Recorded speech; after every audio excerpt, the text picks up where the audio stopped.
Ang ginagawa mo? Magbabahay-bayan ka ba?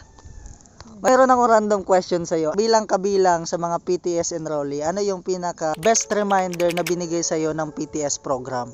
Best reminder na binigay sa akin ng PTS program, unang-una no, huwag madiliin at the same time mag-follow sa process na meron sila. Sumunod ka doon sa mga proseso na binibigay nila, doon sa mga project or activity na mayroon ang PTS program. Kasi ang PTS program, nagawa na siya at konkreto na siya at nasubok na siya ng panahon at maraming tao na rin nakagawa nito. Kaya ikaw, kung ano yung sistema na mayroon sa PTS program, ifa-follow mo na lang. Wala ka nang babaguhin, susundin mo na lang kung ano sinasabi nila kasi doon una mong makukuha yung hinahangad mo sa buhay. Isa ako sa mga baguhan at newly enrolled sa PTS, aabangan kita at the same time ikaw naman yung iga-guide at tuturuan sa PTS.